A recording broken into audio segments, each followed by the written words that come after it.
بسم اللہ الرحمن الرحیم۔ السلام علیکم۔ مکتب ٹی وی دیکھنے والوں کو راؤ قمر رضوان نئی ویڈیو میں خوش آمدید کہتا ہے۔ دوستو، آج کی اس ویڈیو میں بتایا جائے گا کہ عید الاضحیٰ کے موقع پر قربانی کرنا کیوں ضروری ہے، قربانی کرنے سے کیا اجر و ثواب حاصل ہوتا ہے، اور کون سے 3 لوگ ہیں جن کی قربانی قبول نہیں ہوتی۔ نہایت معلوماتی ویڈیو ہے، گزارش ہے کہ اس ویڈیو کو آخر تک ضرور دیکھیے گا۔ رسول اللہ صلی اللہ علیہ وآلہ وسلم سے ایک دن صحابہ کرام رضوان اللہ اجمعین نے دریافت کیا کہ یا رسول اللہ صلی اللہ علیہ وآلہ وسلم، بتائیے کہ یہ قربانی کیا ہے؟ تو رسول اللہ صلی اللہ علیہ وآلہ وسلم نے ارشاد فرمایا، اے صحابہ، یہ قربانی تمہارے دادا سیدنا حضرت ابراہیم علیہ السلام کی سنت مبارکہ ہے۔ یہ سن کر صحابہ کرام رضوان اللہ اجمعین نے مزید پوچھا کہ یا رسول اللہ صلی اللہ علیہ وآلہ وسلم، پھر اس پر ہمیں اجر و ثواب کیا ملے گا اور نیکیاں کتنی ملیں گی؟ تب نبی کریم صلی اللہ علیہ وآلہ وسلم نے ارشاد فرمایا کہ جس جانور کے تم قربانی کرو گے اس جانور کے ہر ایک بال کے بدلے تمہیں ایک نیکی ملے گی۔ نبی کریم صلی اللہ علیہ وآلہ وسلم کی اس حدیث مبارکہ سے یہ بات معلوم ہوئی، اور ذرا حساب لگائیے کہ قربانی کے لیے جتنا بڑا جانور ہوگا اور اس کے اوپر جتنے زیادہ بال ہوں گے تو اس جانور کے ایک ایک بال کے بدلے ایک نیکی کے حساب سے نیکیاں بھی زیادہ ملیں گی۔ دوستو، پیارے نبی کریم صلی اللہ علیہ وآلہ وسلم نے ایک دن اپنی پیاری بیٹی سیدہ فاطمہ الزہرا رضی اللہ تعالی عنہا سے ارشاد فرمایا کہ اے میری بیٹی فاطمہ، اٹھو اور قربانی کے جانور کے پاس رہو، یعنی آپ کے نام کا جو جانور اللہ تبارک و تعالی کی بارگاہ میں قربان ہونے جا رہا ہے تو اس جانور کے پاس رہو۔ یہ ارشاد سن کر حضرت فاطمہ الزہرا رضی اللہ تعالی عنہا نے وجہ دریافت کی کہ اے ابا حضور، اس میں کیا حکمت پوشیدہ ہے کہ میں اپنے جانور کے پاس رہوں؟ تو یہ سن کر نبی کریم صلی اللہ علیہ وآلہ وسلم نے فرمایا کہ اے میری بیٹی فاطمہ، اس لیے کہ اس جانور کے خون کا پہلا قطرہ زمین پر گرتے ہی اللہ تبارک و تعالی تمہارے پچھلے تمام گناہوں کو مٹا دے گا۔ دوستو، اس حدیث مبارکہ کی 2 فضیلتیں علماء کرام نے بیان فرمائی ہیں۔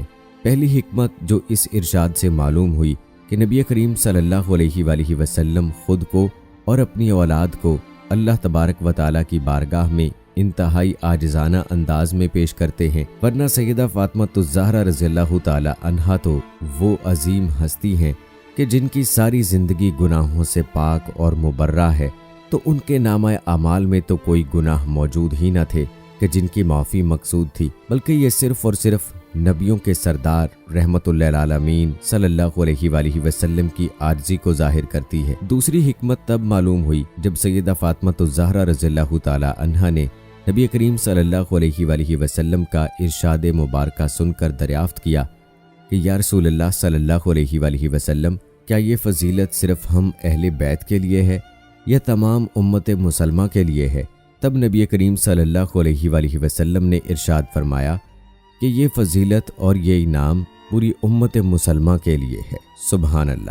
دوستو، معلوم ہوا کہ جب کوئی شخص اللہ تبارک و تعالی کی راہ میں جانور قربان کرتا ہے تو اس جانور کے جسم سے خون کا پہلا قطرہ جب زمین پر گرتا ہے تو اللہ تبارک و تعالی اس قطرے کے ساتھ ہی اس شخص کے پچھلے تمام گناہوں کو مٹا دیتا ہے۔ نبی کریم صلی اللہ علیہ وآلہ وسلم نے ارشاد فرمایا کہ جو شخص استطاعت ہونے کے باوجود اور قربانی کی گنجائش ہونے کے باوجود بھی قربانی نہیں کرتا، مال بھی ہے، دولت بھی ہے، پیسہ بھی ہے اور سب کچھ ہے، پھر بھی اگر وہ قربانی نہیں کرتا تو وہ ہماری عیدگاہ میں نہ آئے۔ حضرت جعفر صادق رضی اللہ تعالی عنہ لوگوں کو واعظ و نصیحت فرما رہے تھے، درس قرآن دے رہے تھے اور قربانی کی فضیلت اور قربانی کے مسائل بیان فرما رہے تھے۔ اس دوران آپ رضی اللہ تعالی عنہ نے ارشاد فرمایا، اے لوگو، ہر ایک مسلمان کے لیے قربانی اللہ تبارک و تعالی قبول فرماتا ہے، لیکن سن لو کہ دنیا میں 3 ایسے بدبخت لوگ ہیں کہ جن کی نہ تو قربانی قبول ہوتی ہے، نہ تو حج قبول ہوتا ہے اور نہ ہی کوئی نماز قبول ہوتی ہے۔ اس پر لوگوں نے سوال کیا کہ اے حضرت، آخر وہ 3 قسم کے بدقسمت لوگ کون کون سے ہیں؟ ایسے کون سے بدبخت لوگ ہیں کہ جن کی قربانی، حج، نمازیں قبول نہیں ہوتی؟ دوستو، دل کے کانوں سے سنیے گا کہ وہ کون کون سے بدبخت ہیں۔ فرمایا، نمبر 1، شرک کرنے والا۔